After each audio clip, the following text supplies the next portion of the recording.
kita pergi rumah seseorang, orang jemput kita minum air, tiba-tiba kita tengok air tu dan terkasyaf pada kita. Air ini diambil daripada rumah orang lain tanpa kebenaran. Terkasyaf pada kita. Kita tak boleh pakai kasyaf kita tu. Sebab kita tidak ada bukti lahir, bukti zahir yang menunjukkan air itu diambil dari rumah jiran tanpa kebenaran. Walaupun telah terkasyaf pada kita.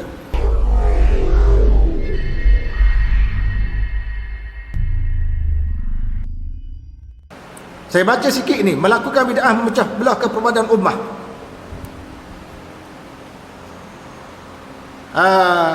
Syekh Yusuf Qaradawi menyebut ketika umat Islam berpegang teguh dengan sunnah, suara mereka bersatu. Tetapi setelah muncul berbagai puak, umat Islam berpecah lebih kepada 70 puak. Setiap puak berpecah pula berbagai puak kecil. Setiap puak menganggap amalan yang dipegang mereka sebagai satu-satunya amalan agama yang benar. Puak-puak ini mencipta berbagai-bagai perkara bid'ah. Ada golongan yang menyerupakan zat Allah dengan zat makhluk, iaitu golongan mujassimah dan musyabbihah. Ada golongan yang tidak ada kerja lain selain daripada mengkafirkan orang Islam oleh sesuatu dosa yang mereka lakukan dan menghalalkan darah mereka. Golongan ini diwakili oleh golongan Khawarij.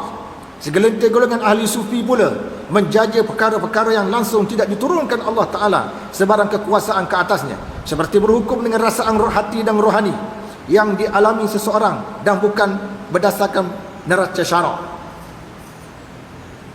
Perasaan kita tuan-tuan ada.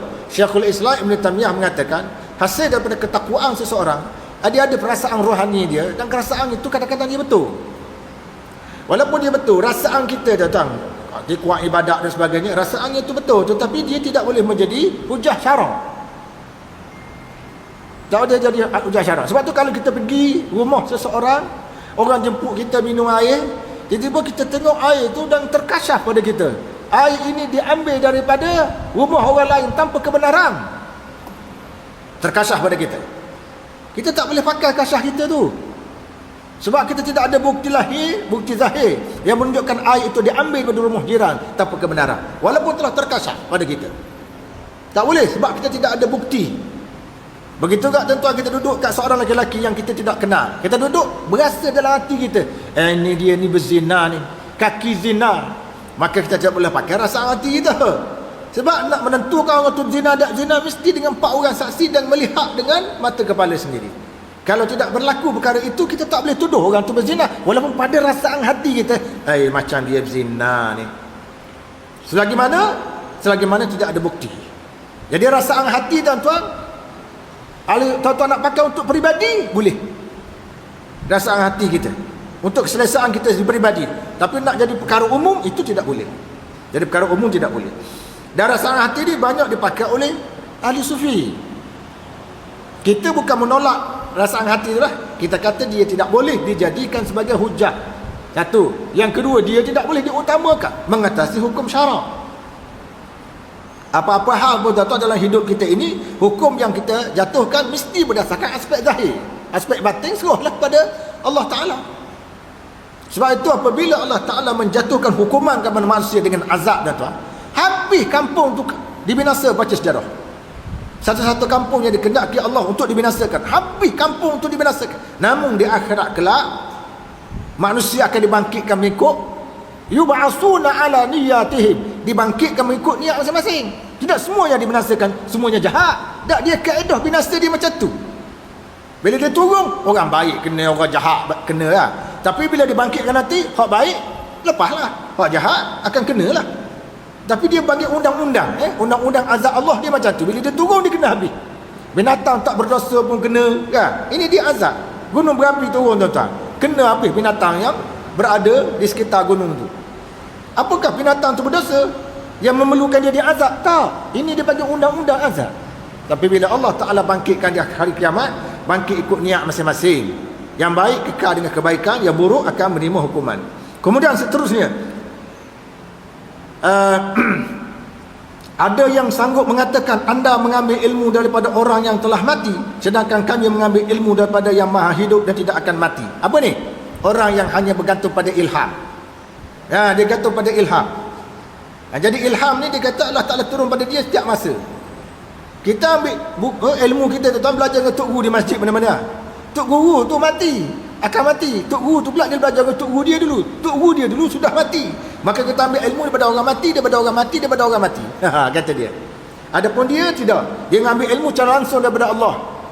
Daripada Tuhan yang Maha Hidup. Tuan-tuan, itu namanya apa? Ilham. Ilham ini, tuan-tuan, ilham diakui wujud dalam kehidupan kita. Tetapi ilham tidak boleh menjadi hujah syara. Ilham diakui, tak ada apa-apa. Tuan-tuan duduk kat masjid, kebetulan ceramah tak ada, tuan-tuan duduk nyandar kat masjid, itu tu mari ilham. Tak ada masalah. Dengan syarat ilham itu mesti tidak boleh bercanggah dengan syariat. Dan kita tidak boleh mengutamakan syariat itu mengasasi dalil syara. Itu dipanggil ilham. Ilham tidak ada salah. Tapi perbuatan mengutamakan ilham mengatasi dalil syara, maka itu dikira sebagai satu benda yang salah. Kemudian ada yang menyatakan apabila kita melihat kepada makhluk dengan pandangan syariat, kita akan marah kepada makhluk. Sebaliknya jika kita lihat dengan pandangan hakikat, kita akan memaafkan mereka. Kenyataan siapa tuan-tuan? Sesetengah golongan Jabariyah. Golongan terpengaruh pahaman Jabariyah. Jabariyah ni kita kata dah pupus. Rupanya ada lagi pahaman seumpama ini. Pasal apa? Dia melihat apa? Dia kata kalau kita tengok pada orang ni mencuri misalnya kata. Bila orang tu mencuri, kita marah tak dia mencuri? Kita marah. Sebab apa? Dia melakukan perkara bercanggah dengan syariat. Tapi ada orang jenis hakikat ni, kamu jangan tengok dia mencuri. Kamu tengok kenapa dia mencuri. Kerana Allah Ta'ala menggerakkan perbuatan dia mencuri, maka berlakulah mencuri. Artinya bukan dia yang mencuri, Allah Ta'ala yang mencuri. Jeng-jeng. Faham tak? Cara tafsir tu. Cara tafsir tu jeng.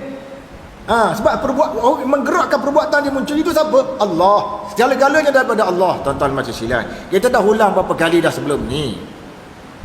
Ini bacaan macam ni salah. Kalau macam tu beratlah. Kalau tuan-tuan nak baca macam tu beratlah. Orang rogo orang kan. Tak bolehlah kita tangkap. Tak boleh masuk dalam penjara. Tak boleh dibercara di mahkamah. Pasal apa? Sebab perbuatan yang merogo tu kerana digerakkan oleh Allah. Maka berlagu rogo. Jeng-kering faham macam tu tuan-tuan. Ramal. Faham macam tu kan? Kita menilai menurut hukum syara. Nahnu nahkumu bizawahir. Kita hukum berdasarkan zahir syara. Dan kalau dia rogo orang, kena tangkaplah. Dan kita tak ambil kira niatnya tuan. Tak boleh kita dengar tuan, saya rogo orang. Tapi tuan faham tak? Perbuatan saya rogo ni kerana saya digerakkan oleh Allah untuk rogo dia. Kalau Allah tak gerakkan saya, maka saya tak rogo. Oh, bergerak macam tu. Maka kita pun boleh guna hujah macam tu. Macam saya juga, saya ni menangkap awak. Kalau saya tidak digerakkan oleh Allah untuk menangkap awak, maka saya tidak menangkap awak. Jawab macam tu lah. Kan? Hukuman yang menjadi nilai hukum syarak tuan-tuan. Ini yang orang panggil ahli syariat, ahli hakikat. Ahli syariat, ahli syariat ni dia tengok zahir katanya. Ahli hakikat tengok dia batin. Batin apa ke benda tuan-tuan? Kalau ikut pahaman Jabariyah. Kita dah bincangkan berlakunya perzinaan itu kerana kita pilih, Allah Ta'ala luluskan, berlakulah benda tu. Bukan Allah Ta'ala redha perbuatan zina, bukan Allah Ta'ala redha perbuatan kufur. Selalu saya sebutkan, falamma zaghu azaghallah, bila mereka menyeleweng, Allah Ta'ala luluskan penyelewengan tu atas pilihan tu supaya mereka mengatakan Allah Ta'ala memaksa mereka. Tak, dia beri usaha, kita buatlah, Allah Ta'ala luluskan. Itu ya konsep dia. Bukan Allah Ta'ala suka perbuatan yang kita buat, tak.